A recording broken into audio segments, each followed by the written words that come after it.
Innal hamdalillah nahmaduhu wa nasta'inuhu wa nastaghfiruh wa na'udzu bihi min shururi anfusina wa min sayyiati a'malina. May yahdihillahu fala mudilla lahu wa may yudlil fala hadiya lahu. Asyhadu an la ilaha illallah wa asyhadu anna sayyidana Muhammadan abduhu wa rasuluh. Allahumma salli ala sayyidina Muhammad wa ala ali sayyidina Muhammad wa sallim tasliman katsira, amma ba'd. Fa ya ayyuhal muslimun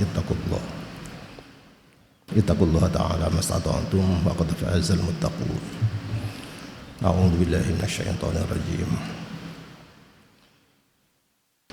Wa wassayna al-insana biwalidayhi ihsana. Hamalathu ummuhu kurha wa wada'athu kurha wa hamluhu wa fisaluhu 30 syahra hatta idza balagha ashuddahu wa balagha 40 sanatan qala rabbi auzi'ni an ashkura ni'mataka allati an'amta 'alayya wa 'ala walidayya wa an a'mala shalihan tardah wa aslih li fi dzurriyyati inni tubtu ilaika wa inni minal muslimin. Shadaqallahul azim.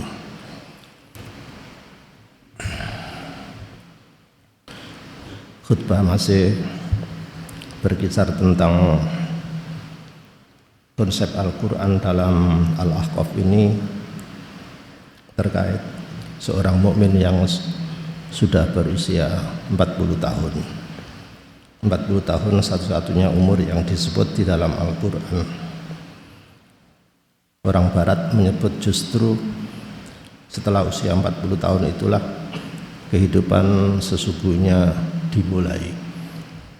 Life begin at 40. Al-Ahqaf ini mengedepankan 6 panduan. Yang nomor 3 sekarang adalah wa an a'mala sholihan tardah,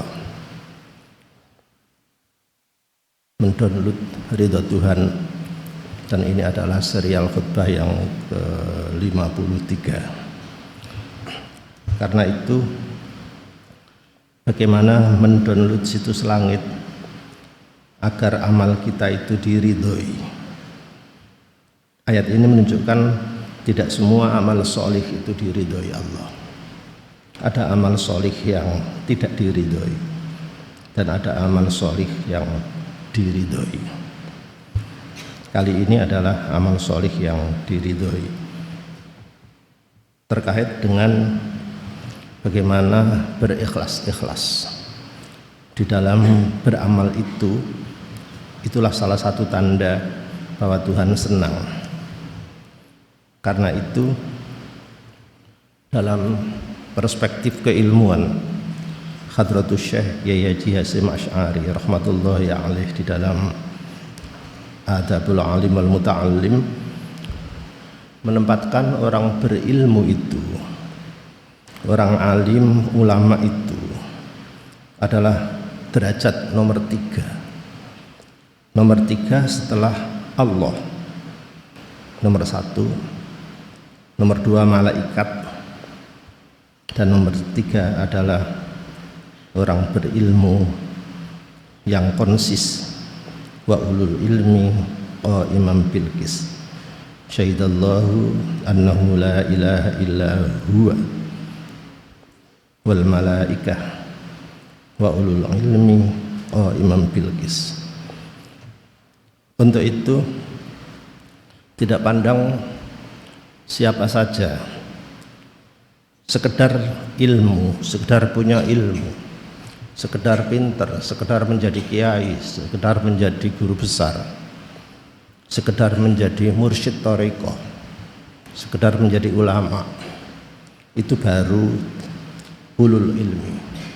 Masih ditunggu sikapnya, yaitu qa'iman bil qis, konsis, istiqomah, lurus di dalam keilmuan yang disandang sesuai dengan kurikulum malaikat, sesuai dengan kurikulum Tuhan. Karena ini berurutan.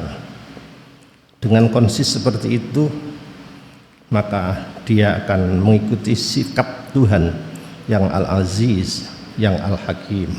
La ilaha illa huwa Al-Azizul Hakim. Karena itu Hadratus Syekh Kiai Haji Hasyim Asy'ari ketika memberikan nama organisasi keagamaannya, organisasi yang sosialnya ini, dikedepankan pemukanya adalah seorang ulama yang kita kenal dengan bahasa Nahdhah.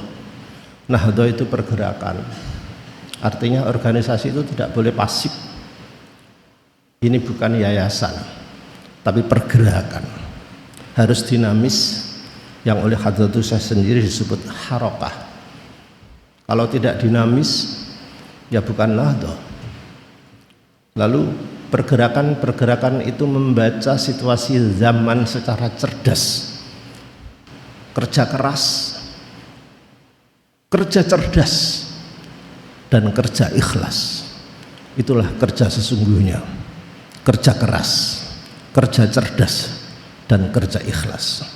Itu namanya qaimah, mempunyai konsekuensi yang dipertanggungjawabkan di hadapan malaikat para pencatat amal, dan kemudian dipertanggungjawabkan di hadapan Allah Subhanahu wa Ta'ala.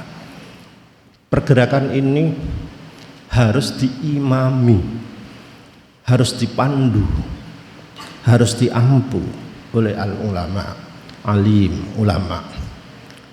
Meskipun sebelumnya ada Nahdlatul Tujar, tapi tidak dipakai. Bisa dibayangkan andaikan Nahdlatul Tujar itu dipakai, maka pergerakan ini isinya para pembisnis, para ekonom, para wong dagang. Iso-iso Nahdlatul pergerakan ini diperdagangkan. Maka Hadratus Syekh tidak mau. Pemandu pergerakan ini adalah tujar. Juga tidak mau afkar sekedar berpikir, tetapi menjadi satu, yaitu al-ulama.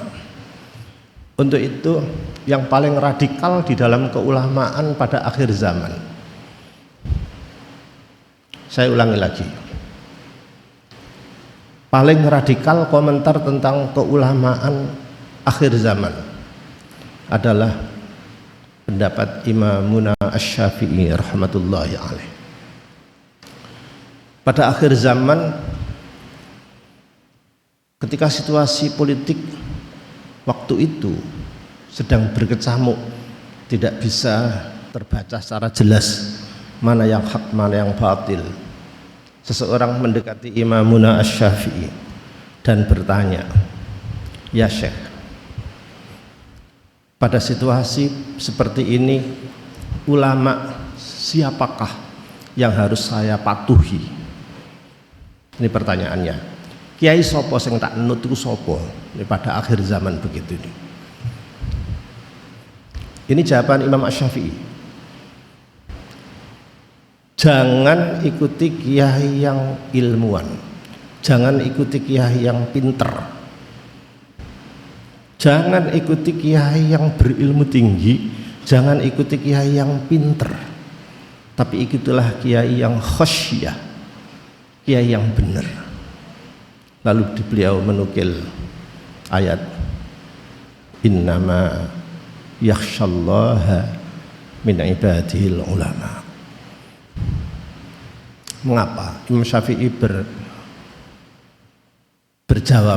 menjawab seperti itu? Sebab kalau mengikuti ulama yang pinter, opo-opo itu iso dadi soleh, dadi pantes, dadi happy. Tapi belum tentu itu tardohu diridhoi Allah. Contohnya ditanya, piye hukume amplop, piye hukume bingkisan menjelang pilkada? Kalau ulama pinter, ulama berilmu, itu mesti bisa mereka-reka, oh halal, karena itu sedekah. Ya memang sedekah kok. Jadi salah, tapi itu sedekah, halal kan mengkek-kekan, walaupun dum-dumannya itu menjelang pilkada. Itu kalau jawabannya kiai sing pinter.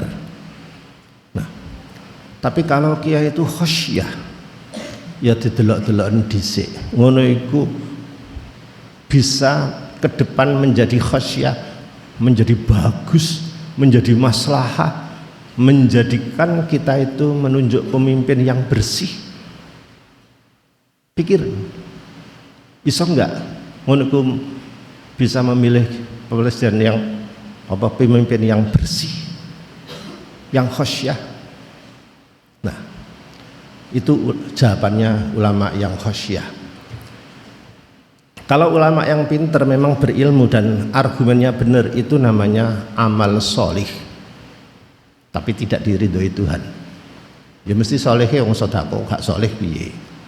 Tapi apakah diridhoi Tuhan? Engko dhisik.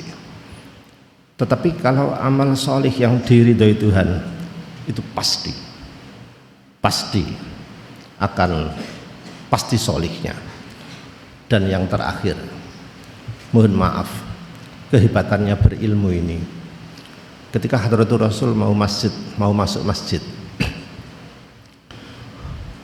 Rahton melihat dua majelis, yang satu majelis dzikri, yang satu majelis mudzakarah. Satu kelompok majelis wiridan dan satu kelompok majelis diskusi ilmu. Iya, Hadratul Rasul masuk, kemudian didelok-delok iki nimbrung neng ndi. Yang kelompok zikir wiridan itu nunggu Rasul tadi itu nanti akan nimbrung kemana.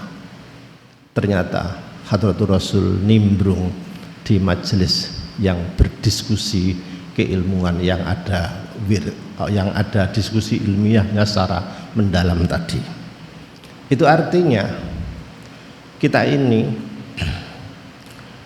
oleh ayat tersebut, wa ulul ilmi qaiman bil qis, kita ini jika keimanan kita betul-betul berdasarkan ilmu yang konsis, keimanan seorang ilmuwan, keimanan yang dibangun dengan dasar-dasar akademik, itu lebih kokoh, lebih mempunyai sikap khosyah yang tinggi. Karena itu maka di dalam hal demikian ini yang dibangun oleh para ulama-ulama kita ini pasti ada pendidikan, termasuk pendidikan pesantren dan seterusnya. Karena itu dari arahan ini, mohon maaf, kita tahu Hadratus Syekh Kiai Hasyim Asy'ari itu bukan pimpinan thariqat, bukan, tidak mendirikan thariqah, tapi merestui thariqah, didelegasikan kepada Kiai Romli. Itu artinya Hadratus Syekh ini memberikan contoh, ahli hadis, ahli ilmu, iya tetap khosyah kepada Allah. Karenanya maka kita sebagai santri Pondok Pesantren Tebu Ireng ini, bangunlah keilmuan, bangunlah keimanan lewat ilmu. Dengan keimanan yang lewat ilmu, khosyahnya kita bisa masuk, khosyah yang masuk di dalam ilmu menyebabkan kita menjadi sesuai dengan yang digagas oleh Al-Aqaf itu, ulaikal ladzina nataqabbalu anhum ahsana ma amilu wa natajawazu an sayyiatihim fi ashabil jannah. Mudah-mudahan ada manfaatnya. Barakallahu li wa lakum fil Qur'anil azim wa nafa'ana bihi wa iyyakum lima fihi minal ayati wa dzikril hakim. Wa taqabbala minni wa minkum tilawatahu innahu ta'ala jawadun karim malikum barur raufur rahim. Alhamdulillahi rabbil alamin.